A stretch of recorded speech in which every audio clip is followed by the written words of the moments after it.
And it's good news with Dick Baumbach. I'm Jeff Heiser here with Mr. Baumbach, bringing us the good news once again.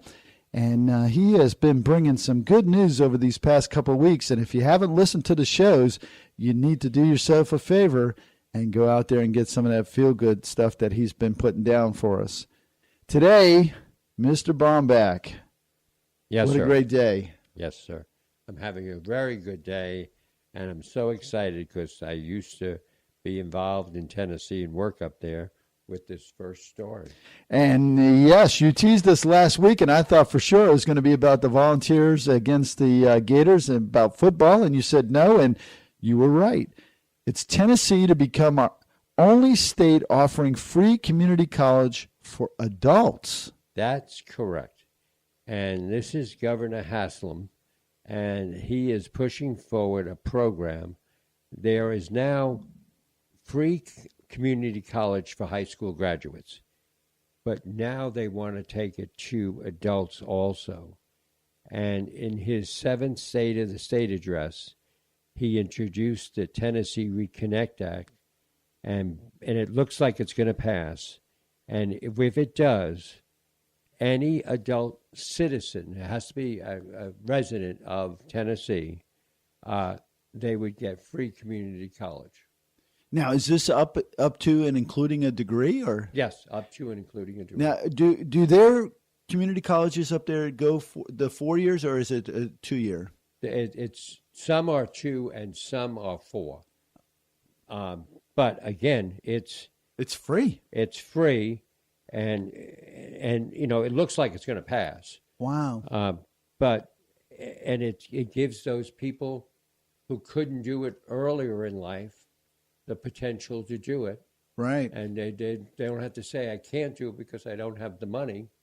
Here it is. Here it is. No, it's not the University of Tennessee, it's the community college. Well, it's a shame here in Florida because they pretty much have gotten rid of the community colleges. They've converted them all over to 4-year universities. Yeah, exactly. And I it just astounds me. I know why they did it. It's all about money. Yeah. But it just astounds me that they removed these valuable tools that they had in the community. The community colleges. Not everybody needs to go 4 years.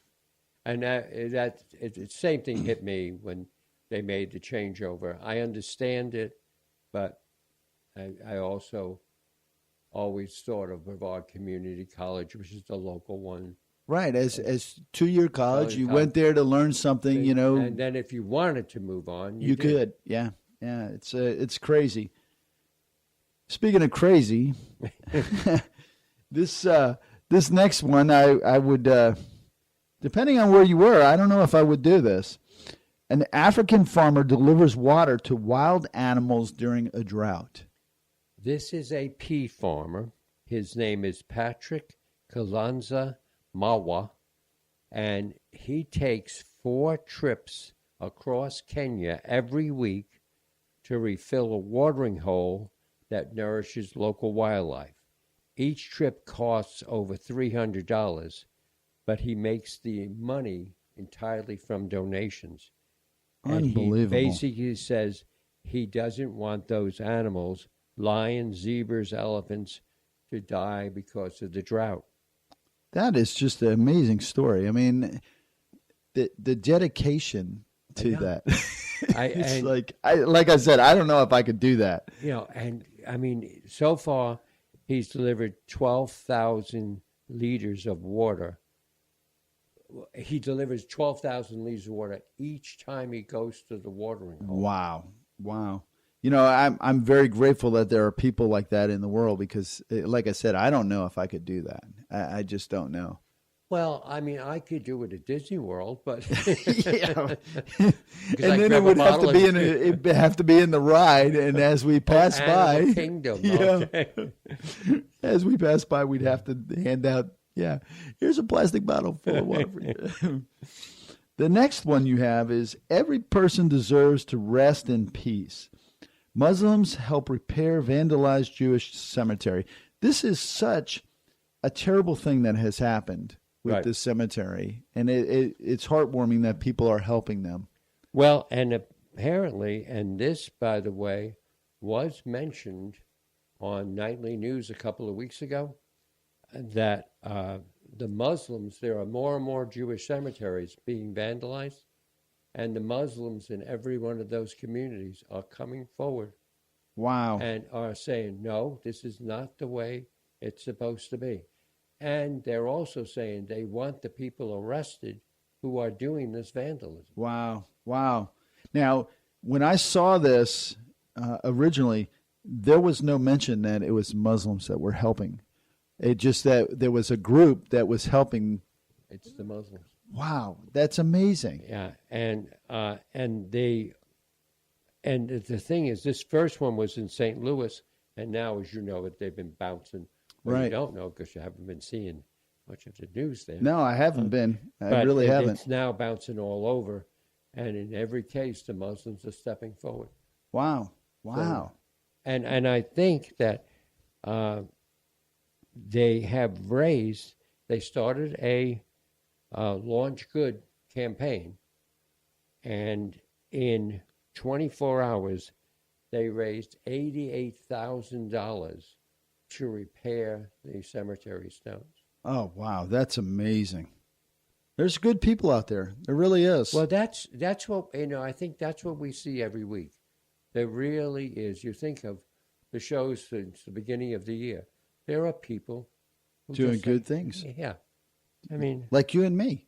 That's right.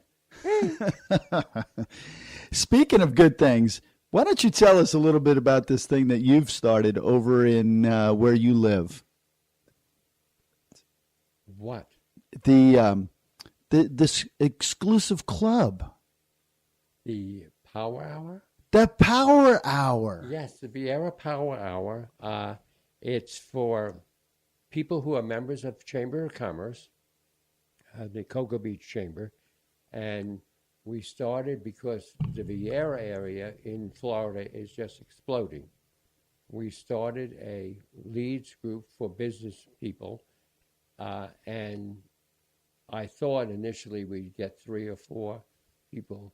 We're now up to 23 committed. Wow. And again, it shows how much people are from that area. And they want to help each other. Yeah, that's amazing. That's what they want to do. They want to help. And so, and I didn't do a GoFundMe page. Now, let me ask you about a leads. Do you think that you would ever see a leads group that would do some of the things that we've talked about in the good news segments? I absolutely do. I think it really depends on the leadership, and it depends on the people part of the group. I could see them committing to doing a GoFundMe.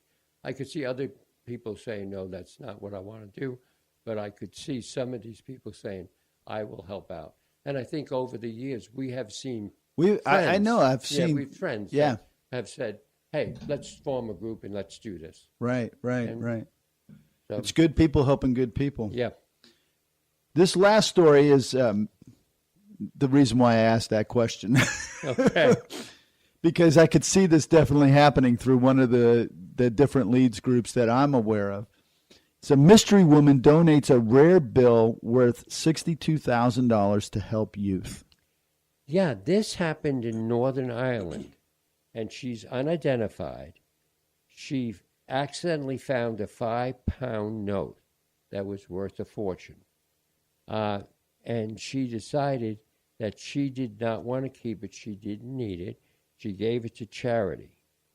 And as there were only 4 of these 5-pound bills made. Wow. That were very unique. And she decided that it needed to help people. So she's from County Donegal, and she found it in County Fermanagh, and she contacted a gallery that had been noted for putting together this particular thing. And she said, I have the prize, but I don't want it for myself. I want it to be given to people. So the gallery created Children in Need charity, and they're giving the money to kids that are in need. That's amazing. And that's why I was saying I could see this happening because of our involvement with junior achievement. Oh, yeah. You see that kind of stuff going on quite a bit. Yeah. So what do you have? Just a teaser for next week? No? No teaser, because you never know about what might happen in the week to come. That's true. That's very true. It could be such an incredible story that we would have to have a special episode. Well, we can certainly do that. I'll tweet you if I find it. I was going to say, you can tweet me. So, and if you don't understand the tweets, go back and listen to some of our previous shows, and you'll understand what we're talking about. Mr. Baumbach, have a great week. Sir, Mr. Heiser, you too. And we'll see you next week on Good News.